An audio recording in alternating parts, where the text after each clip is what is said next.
예, 요즘은 한 3, 40년 전에 비해서 한국 사회에서 이 교회 개척이 참 어려운 시대가 돼버렸습니다. 뭐 보통 하는 얘기는 한 100개 교회가 개척이 되면 3, 4년 지나서 한두 개 교회 정도 이제 생존한다. 뭐 이런 얘기가 이제 돌아다니고 있습니다. 그러다 보니까 교계에서 이제 좀 씁쓸한 농담까지 생겼습니다. 무슨 얘기냐면 하나님의 천지 창조 사역 다음으로 어려운 것이 교회 개척 사역이다. 이런 얘기가 있을 정도로 교회 개척이 좀 어려운 시대가 돼버렸습니다.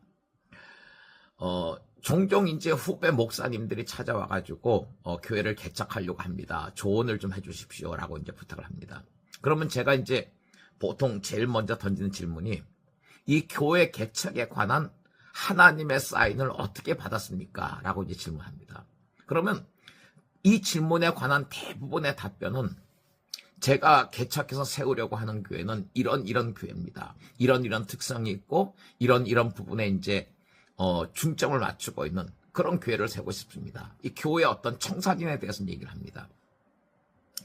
근데 사실은요, 우리가 이제 개척해서 세우려고 하는 교회가 목사님들 나름대로 어떤 청사진이 있겠고 또 계획이 있겠습니다만 그것이 이제 기존의 어떤 교회들하고 이제 좀 다르다, 차별성이 있다라는 것만 가지고서는 이 교회 개척에 관한 하나님의 사인이라고 얘기하기는 힘듭니다.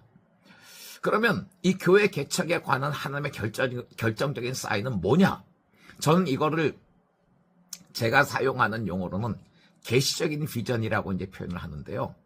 이 계시적인 비전은 뭐냐면 잠언에 보면은 그런 말씀이 이제 기록되어 있습니다. 묵시가 없는 백성은 방자에 행한다. 거기 이제 묵시라는 단어는 이제 계시를 얘기하는 것이죠. 영어 킹제임스 버전에는 그것을 이제 비전이라고 이제 번역을 하고 있습니다만 원래 이제 히브리어의 원래적인 뜻은 이제 계시라고 하는 뜻입니다. 교회를 개척하려면 하나님의 계시적인 비전이 필요하다. 이제 저는 보통 그런 얘기를 합니다. 그러면 이 계시적인 비전은 어떤 것을 의미하는 것이냐? 보통 이제 목사님들이 교회 개척을 놓고 이런 교회를 좀 세웠으면 좋겠다.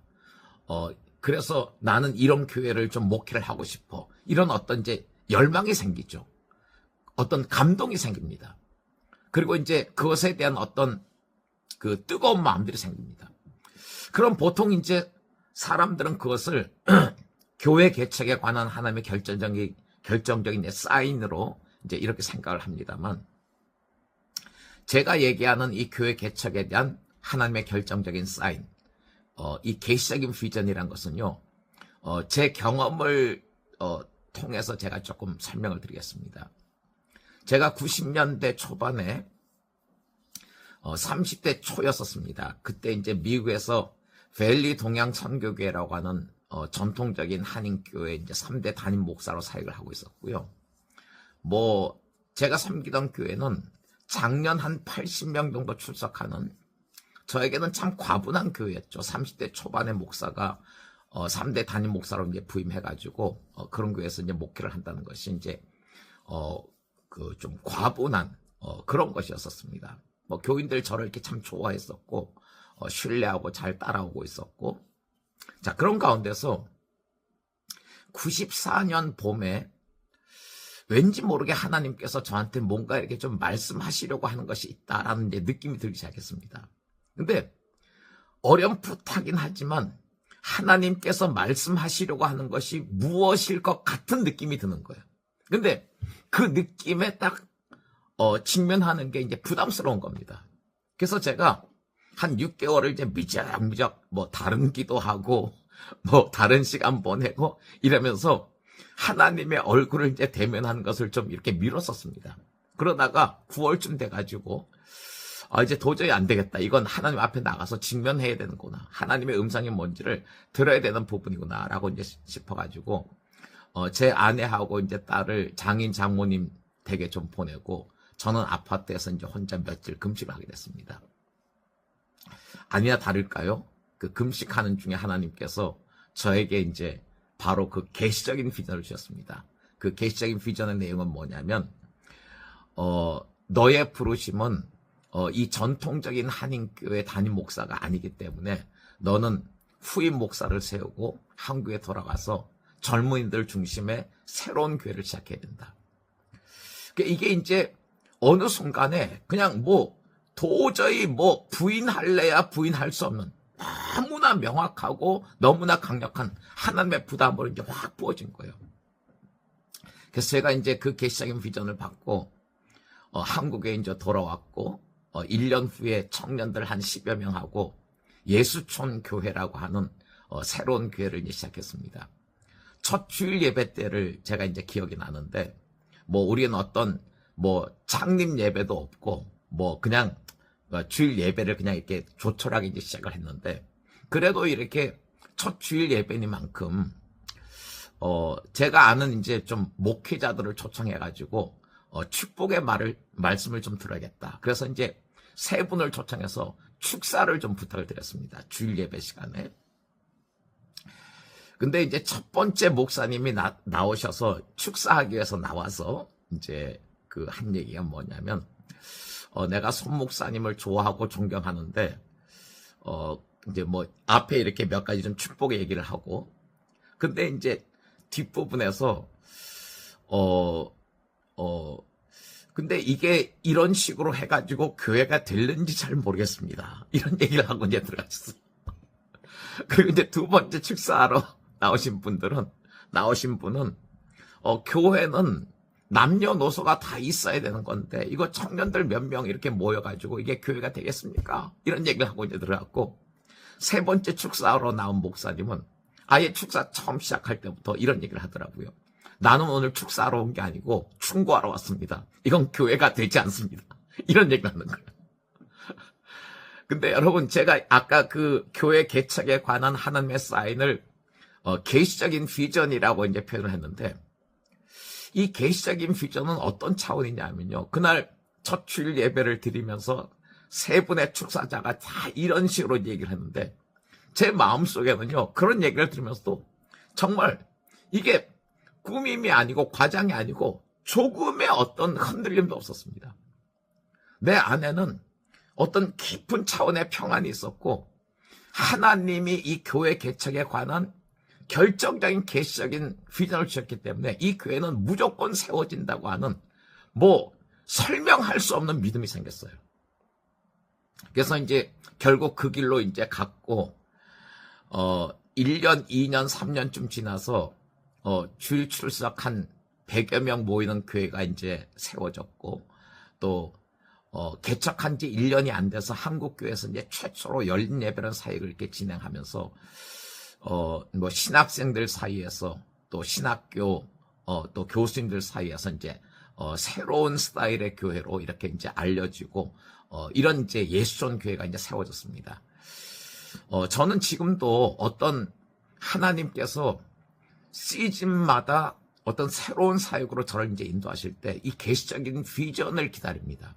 이 계시적인 비전이 저에게 임하면 그 비전이 저를 완전히 사로잡아 버리고 그래서 상황적으로는 여러 가지 어렵고 불가능한 것처럼 보이는 일들이 있을지라도 그 일들은 반드시 세워질 수밖에 없습니다. 그런데 예를 들어서 재정도 준비되어 있고 함께 하려고 하는 사람도 있는 것 같고 환경도 다 갖추어져 있는 것 같고 자기가 세우려고 하는 어떤 교회에 대한 어떤 꿈도 있고 한다 하더라도 이 하나님의 계시적인 비전이 없다면 교회 개척을 좀 재고해보라. 어떤 새로운 사역에 뛰어든 것을 재고해보라 라고 이제 저는 얘기합니다. 이 계시적인 비전은 저에게 있어서는 하나님께서 새로운 사역으로 인도하시는 것에 대한 하나님의 결제 도장과 같은 거거든요. 그래서 그게 이제 딱 떨어져야 그 새로운 사역으로 이제 뛰어들 수 있고 그 새로운 사역으로 뛰어들면 아무것도 없는 것 같아도 하나님께서 그 일들을 행하십니다. 그런데 여러 가지 어떤 조건이 갖춰졌다 하더라도 이 하나님의 계시적인 비전이 임하지 않으면 그것은 하나님의 결정적인 사인이라고 얘기할 수 없다고 저는 생각합니다. 그래서 교회 개척을 놓고 기도하시는 목사님들이 계시면은 하나님 앞에서 깊이 기도하시면서 이 하나님의 계시적인 비전을 추구를 하면 좋겠습니다. 이 계시적인 비전은 제가 그렇게 좀 비유를 드리고 싶어요. 그 돋보기 있지 않습니까? 이 돋보기가 사실은 아무것도 아니죠. 아무것도 아닌데 이 돋보기를 가지고 어떤 한 지점에 딱 초점을 맞춰갖고 가만히 있으면 거기에 이제 태양볕이 이렇게 이제 모아지면서 이 돋보기를 통해서 불이 붙습니다. 그래서 거기에서 이제 그것이 어떤 때는 거대한 불이 되기도 하고 마치 이 돋보기가 어떤 초점을 딱 맞춰갖고 꼼짝도 하지 않고 거기에 이제 집중하고 있는 것처럼 하나님께서 나를 정말 교회 개척이라든지 어떤 새로운 시즌의 사역으로 부르신 것이 맞는지 그것에 관해서 내 모든 것들을 집중하고 필요하면 금식하고 주님 앞에 엎드리고 어떤 경우는 이런 과정을 통해서 개시적인 비전이 며칠 만에 임하는 경우도 있지만 저 같은 경우는 어떤 때는 한 3, 4년의 시간을 거쳐서 하나님의 어떤 개시적인 비전을 받고 이런 시간들도 있었습니다. 이 개시적인 비전이야말로 하나님께서 교회 개척을 비롯해서 새로운 사역으로 이끌어가는 가장 중요한 결정적인 사인이라고 생각합니다. 그래서 교회 개척이라든지 어떤 새로운 사역을 준비하는 데 있어서 하나님 앞에 전심으로 나가서 이 개시적인 비전을 구하고 그 개시적인 비전이 임할 때까지 기다리는 그런 어떤 집중력, 그런 끈질긴 기도, 이것을 통해서 하나님의 뜻을 확인해 나간다면 그 사역 실패하지 않고 반드시 이루어질 것이라고 저는 믿습니다. 오늘은 이 교회 개척에 관해서 간단한 얘기들을 함께 나눴습니다. 하나님의 나라를 함께 세워가는 귀한 사역자들 되기를 주님의 이름으로 축복합니다. 감사합니다.